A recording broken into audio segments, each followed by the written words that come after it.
Bonjour et bienvenue dans cette nouvelle vidéo où nous traiterons des lois fondamentales du Royaume de France.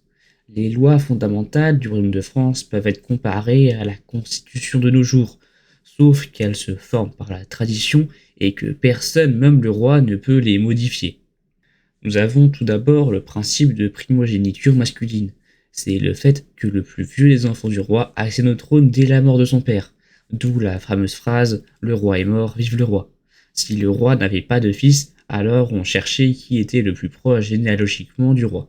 Cela avait pour but d'éviter les guerres fratricides qui avaient décimé l'Empire franc. La primogéniture a commencé par Hugues lorsqu'il a élu et sacré son fils Robert II de son vivant. Cela permettait d'éviter les querelles, et cette tradition persistera jusqu'à Philippe Auguste, qui jugera inutile de continuer cette tradition. Son fils lui succédera naturellement. Masculinité, car quand meurt Louis X, il ne laisse pas d'héritier.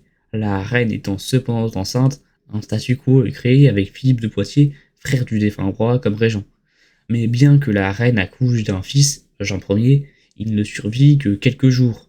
La possible héritière féminine Jeanne est écartée, car sa mère a été accusée d'adultère. Philippe de Poitiers se fait donc sacrer à Reims et devient Philippe V. Cependant, lorsque celui-ci meurt à nouveau sans héritier mâle, son frère Charles écarte sans difficulté les prétendantes féminines et devient Charles IV. Et pour ceux qui diront qu'une femme n'était pas montée sur le trône car considérée comme faible, cela est faux, car même si à l'époque les femmes pouvaient être considérées comme bien plus faibles que les hommes, les grands du royaume avaient tout à gagner à avoir un souverain faible, car cela leur donnait bien plus d'influence. Vient ensuite la règle de l'indisponibilité de la couronne, qui, pour faire simple, interdisait au roi ou au futur roi d'abandonner la couronne ou de la refuser. Le roi appartient à la couronne et non l'inverse. Cela vient du traité de Troyes signé par Charles VI, qui était alors frappé de folie. En signant ce traité, il donne le royaume de France à Henri V d'Angleterre lors de sa mort, reniant son fils Charles.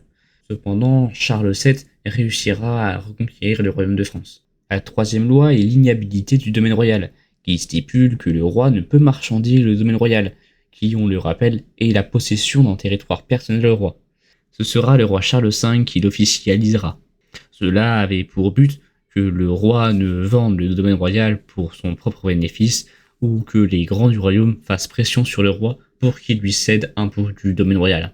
Pour finir, nous avons la loi de catholicité, qui obligeait le roi à être catholique pour accéder au trône. Jusqu'à Henri III, cela ne posait pas problème, car tous les rois depuis Clovis étaient catholiques.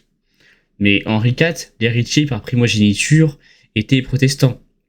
Et rappelez-vous, nous sommes en pleine guerre de religion, et les partisans catholiques ne veulent pas d'un roi protestant. Henri IV se convertira alors au catholicisme en 1593 et sera sacré à Reims en 1594. Il est d'ailleurs le premier roi de la lignée des Bourbons. Vive Dieu, vive la France, et vive le roi.